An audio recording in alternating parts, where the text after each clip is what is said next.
chers amis, merci d'être tous là. Nous allons commencer ce culte. C'est le piano qui nous fait entrer dans ce culte.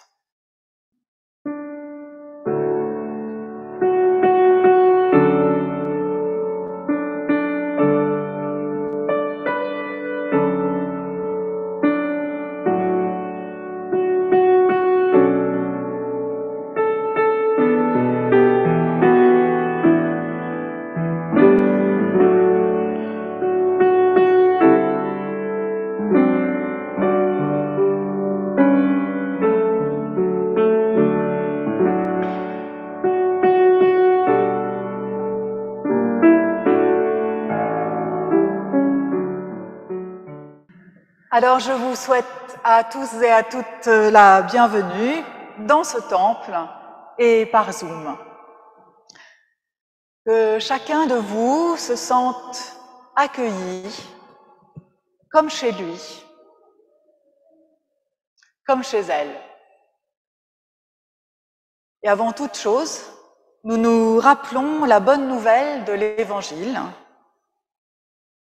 Frères et sœurs, qui que vous soyez, la grâce, la joie et la paix vous sont données par Dieu et par Jésus le Christ dans votre cœur et dans votre vie. Amen. Voilà, nous allons poursuivre avec la louange. La louange, vous savez, c'est quand on dit merci à Dieu. Alors les enfants, là, pour l'instant, moi j'ai plutôt dit bonjour. On a dit bonjour et on a accueilli la grâce de Dieu. Alors vous êtes tous dispersés là, les enfants.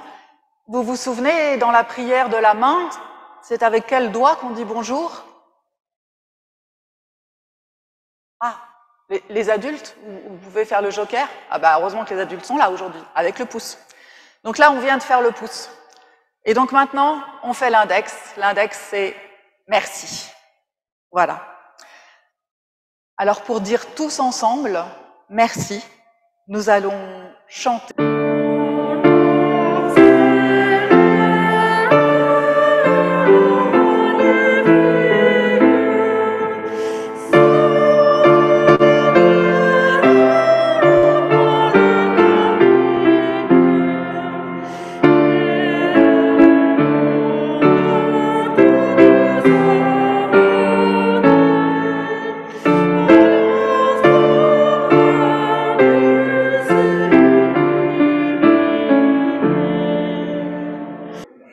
Voilà maintenant le moment du majeur.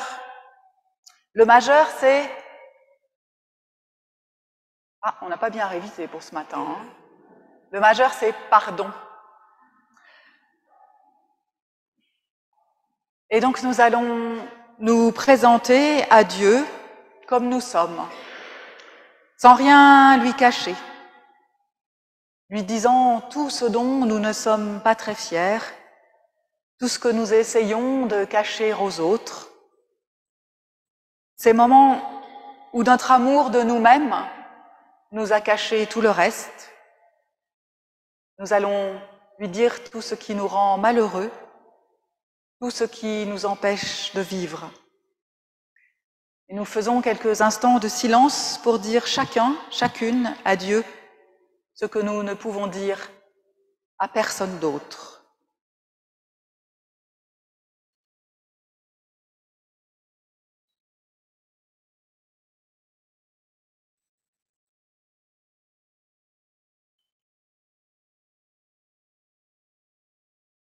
Pardon, Dieu.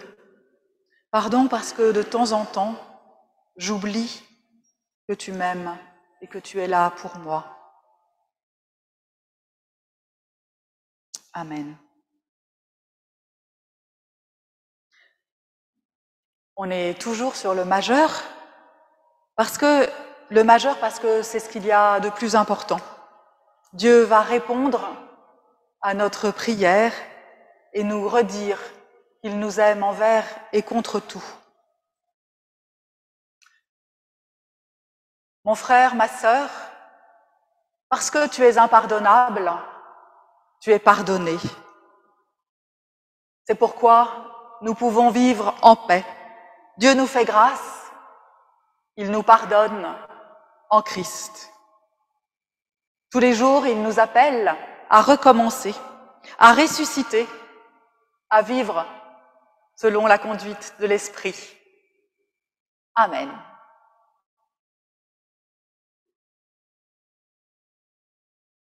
Dieu nous appelle à nous tourner vers lui et nous allons chanter « Tournez les yeux vers le Seigneur ».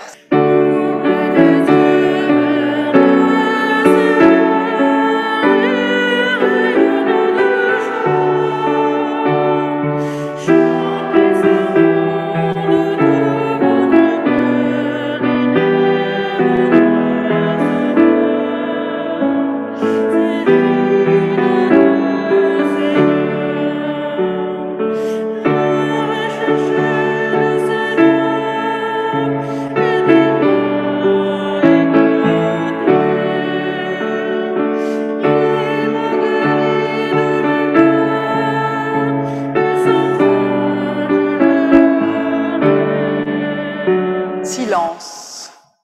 Silence. Ouvre ton cœur au silence. Écoute. Ne parle pas.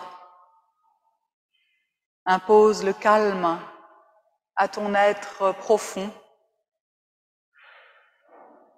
Reçois le silence. En lui s'exprime l'esprit comme une lumière qui se glisse dans tes pensées pour en délier les nœuds, comme une rivière d'eau fraîche qui déborde des rives et emplit ton âme. Ne parle plus, mon frère, ma sœur. Entre à l'intérieur de toi-même. Accueille le calme dans ton être profond. Écoute le silence. Et dans ce silence précieux et doux, écoute la parole de Dieu. Amen.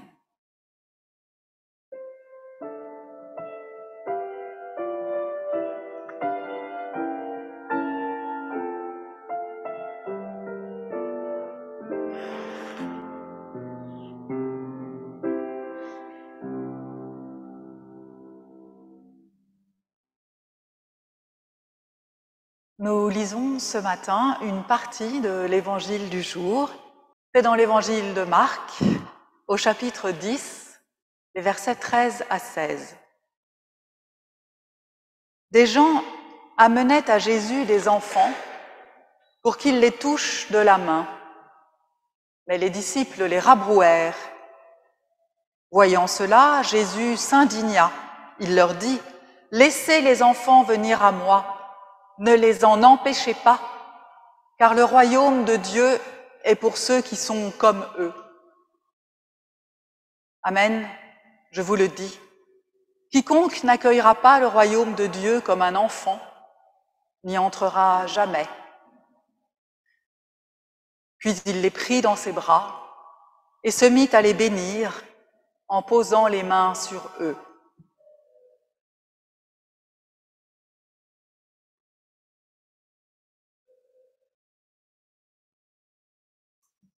Eh bien, voilà, les disciples pensent savoir ce qui est bien pour Jésus. Ils font en quelque sorte le service d'ordre, ils sont la garde rapprochée. Et ils rabrouent ces gens qui amènent des enfants.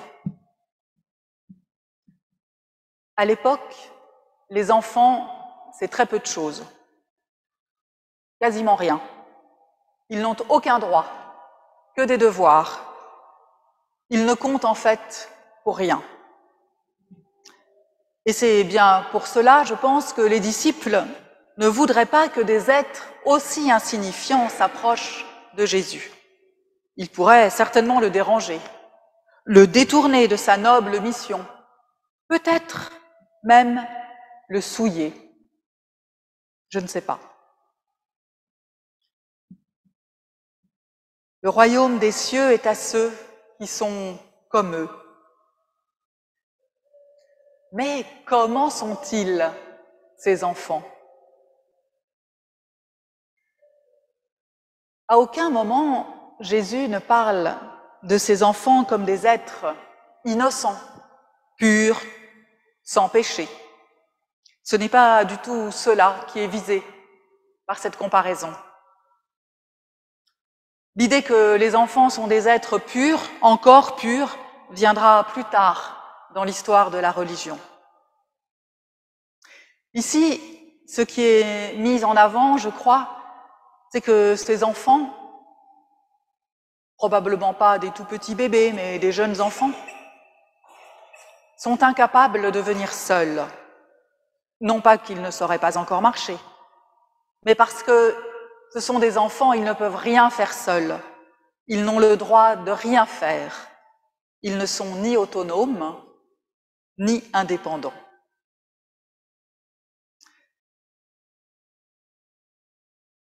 Ce qui est intéressant dans notre récit, c'est que ce récit est encadré par 2 discussions de Jésus au sujet de la maîtrise de la loi et du pouvoir que cela confère. Alors d'une part, avant notre récit, il y a une discussion entre Jésus et les pharisiens au sujet de l'interprétation de la loi. Il faut dire que c'est un sujet presque exclusif, le sujet préféré de discussion entre Jésus et les pharisiens. Les pharisiens pensent tout savoir, ils veulent imposer à tous leur point de vue, ils veulent maîtriser la loi pour maîtriser le peuple. Et puis, de l'autre côté, après notre récit, il y a ce passage du jeune homme riche qui vient demander à Jésus ce qu'il doit faire pour entrer dans le royaume de Dieu. Le jeune homme est très très fier de pouvoir dire qu'il suit déjà tous les commandements de Moïse. Mais le jeune homme refusera la proposition de Jésus de laisser tomber sa fortune pour le suivre. Quand il s'agit de lâcher prise, de ne rien maîtriser, de perdre toute autonomie et tout pouvoir, comme les enfants, alors là, c'est beaucoup plus dur.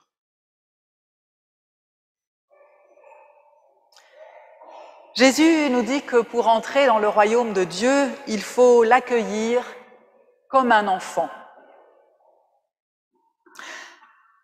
Alors ça ne veut pas dire qu'il faut accueillir le royaume de Dieu comme si le royaume de Dieu était un enfant, mais qu'il faut accueillir le royaume de Dieu comme un enfant l'accueille. Mais est-ce que nous voudrions être comme des enfants, dépendants, ne maîtrisant plus rien, n'ayant aucun pouvoir? Je ne sais pas. Qu'en pensez-vous? Parce que l'enfant accueille le royaume de Dieu en se laissant lui-même accueillir, en se laissant prendre dans les bras et bénir. Cette scène est extrêmement dépouillée dans l'évangile de Marc. Aucune précision de lieu, aucun contexte, rien. Et puis, il les prit dans ses bras et se mit à les bénir en posant ses mains sur eux. On est comme focalisé sur les paroles de Jésus et sur cette dernière phrase. Les enfants, eux, n'avaient rien demandé de particulier. Là, ils se laissent complètement faire. On est tout à fait à l'opposé du comportement des pharisiens et du jeune homme riche, qui, eux, sont dans la maîtrise absolue. Ils commencent d'ailleurs toujours en posant une question à Jésus pour faire semblant de lui demander son avis et de dépendre de lui. Mais quand la réponse de Jésus arrive, « Abandonnez vos certitudes et le pouvoir qu'elles vous donnent », alors là, les pharisiens et le jeune homme riche se cabrent et récusent l'offre de Jésus, préférant évidemment garder leur position avantageuse pour eux. Est-ce que nous voudrions être comme des enfants, dépendants, ne maîtrisant rien,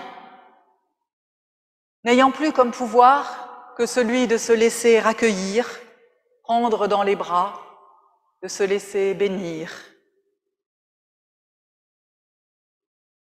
Mais ce n'est pas si simple. Accueillir, se laisser accueillir, c'est difficile, même dans nos églises. Je vous propose un exemple pratique. L'accueil des enfants à la Sainte Seine. Car Dieu sait que cet exemple agite à tous les niveaux de l'Église. Et c'est un sujet dont nous avons discuté avant-hier soir, vendredi, lors du cycle Protestantisme niveau débutant.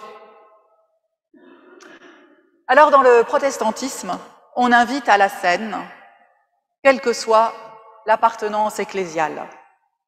Les catholiques, les orthodoxes, les protestants, les personnes d'une autre religion ou sans religion sont invités à la Seine pour témoigner que Christ est ressuscité et vivant pour toutes et tous. Ça, c'est acquis dans la plupart, la très grande majorité des églises protestantes. Mais dans la plupart des paroisses, les enfants participent à la Sainte Seine une fois qu'ils ont terminé leur catéchisme et demandé leur baptême ou fait leur confirmation s'ils avaient été baptisés bébés. Ils ont donc environ 15 ans. Dans cette paroisse, comme dans quelques autres, c'est différent.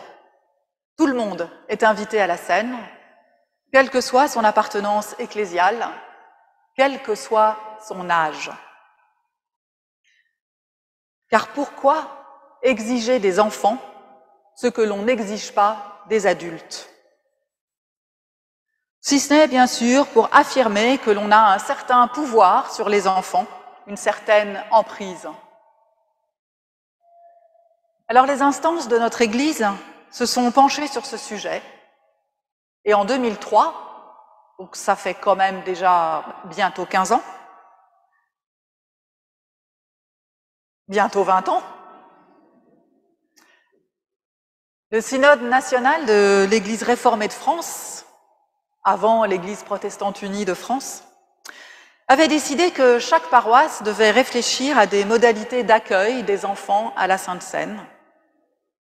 Et en tout cas, si le conseil presbytéral y était favorable, il était possible que les enfants y participent comme les adultes. Les parents étaient alors chargés d'expliquer à leurs enfants le sens de ce rite. Et depuis bien avant mon arrivée, c'est ce qui se fait dans cette paroisse. Et si c'est possible, comme nous l'avons déjà dit ce matin, c'est grâce aussi à notre super équipe de monitrices et de moniteurs d'éveil et d'école biblique qui accompagnent les enfants dans leur chemin de découverte de la foi avec beaucoup de bienveillance et de pédagogie. Et oui, tous les dimanches où il y a Sainte Seine, nous disons que tous et toutes sont invités. Qu'ils soient baptisés ou non, confirmés ou non, protestants ou non, jeunes ou non, vieux ou non. Celles et ceux qui voudraient prendre part à cette communion par laquelle nous affirmons la présence de Jésus ressuscité, sont invités. Et personne, certainement pas moi, ne va vérifier si tout le monde a bien appris son catéchisme. Et heureusement, parce que le catéchisme en 2021 ne ressemble pas du tout à celui du siècle dernier, et si on faisait là un devoir sur table, je ne sais pas si beaucoup d'entre nous auraient le droit de communier.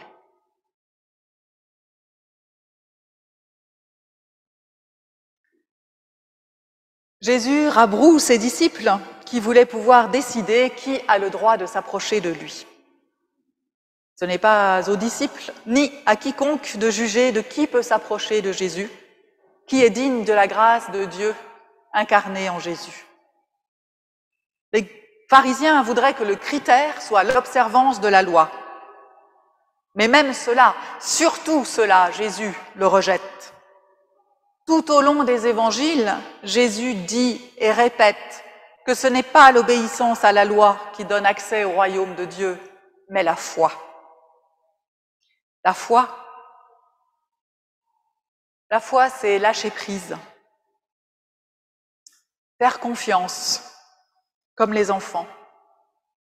Reconnaître que comme les enfants, on est dépendant et subordonné à autre chose de plus grand que soi, à quelqu'un qui prend les décisions et les risques à notre place. Laissez-les venir à moi, ne les empêchez pas, nous dit Jésus. Alors si nous voulons que Jésus nous prenne dans ses bras, qu'il nous bénisse, il nous faut perdre toute ambition à vouloir détenir la vérité, toute volonté de légiférer l'accès à Dieu. Il s'agit de se dépouiller de nos attributs de connaissance et de pouvoir, devenir ou redevenir fragile. Je crois que c'est au prix de ce dépouillement-là que notre accueil pourra être un témoignage du royaume de Dieu. Je disais vendredi soir que j'avais eu du mal à remonter l'étymologie du mot communion. En tout cas, pour la deuxième partie du mot, la partie munion. Il semble qu'elle ait une origine commune avec le verbe munir. Vous savez, celui qui veut dire se doter, fournir, protéger. Peut-être que la communion exige d'abord d'être démuni, de se déprendre de quelque chose, d'ôter ces couches qui nous protègent contre une certaine fragilité, certes, mais sont autant de remparts entre Dieu et nous, et même entre Dieu et les autres. C'est là, dans le dénuement, dans la dépendance, que se noue la véritable obéissance. Laissez-les venir à moi, ne les en empêchez pas. Amen.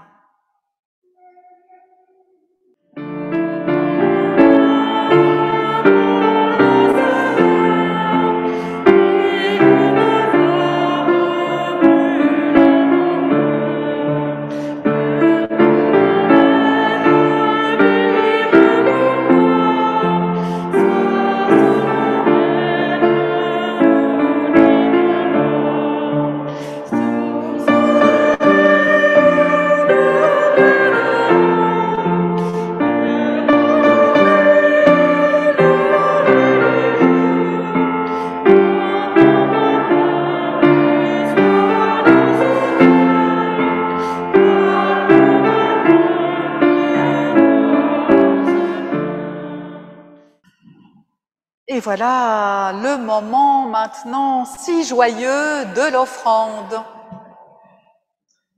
Voilà, nous nous souvenons que le Seigneur aime celui qui donne dans la joie. Je vous invite donc à donner ce qui vous rend joyeux. Seigneur, cette offrande nous comble de joie. Accepte-la comme témoignage de notre engagement à te servir et à servir l'humanité. Amen. C'est le moment de la prière d'intercession. Et nous allons prier avec une prière copte pour ceux qui sont en détresse. Notre Dieu, Père de notre Seigneur et Sauveur Jésus-Christ, nous invoquons et supplions ta bonté. Ami du genre humain, espérance de ceux qui n'ont plus d'espérance, secours de ceux qui n'ont plus de secours, port de ceux qui sont dans la tempête. Aie pitié, Seigneur, de toutes les vies en détresse et captives. Donne-leur de l'apaisement, Donne-leur de la fraîcheur, donne-leur de la grâce, donne-leur du secours, donne-leur de ne pas succomber à leur fardeau et de retrouver le chemin de la vie dans la confiance, l'espérance et l'amour. Quant à nous, Seigneur, guéris-nous, guéris les maladies de notre âme, aide-nous à traverser celles de nos corps et conserve-nous dans ton salut. Et nous allons te dire tous ensemble la prière que tu nous as enseignée. Notre Père, qui es aux cieux, que ton nom soit sanctifié, que ton règne vienne, que ta volonté soit faite sur la terre comme au ciel. Donne-nous aujourd'hui notre pain de ce jour. Pardonne-nous nos offenses, comme nous pardonnons aussi à ceux qui nous ont offensés.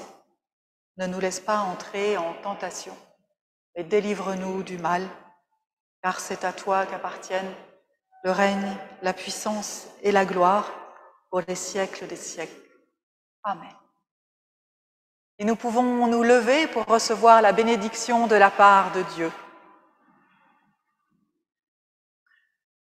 Frères et sœurs, aujourd'hui, celui qui est notre espérance et notre sauveur nous attend. Il va nous prendre dans ses bras. Allons à sa rencontre. Dieu vous bénit et vous garde, vous et tous ceux que vous aimez. Amen.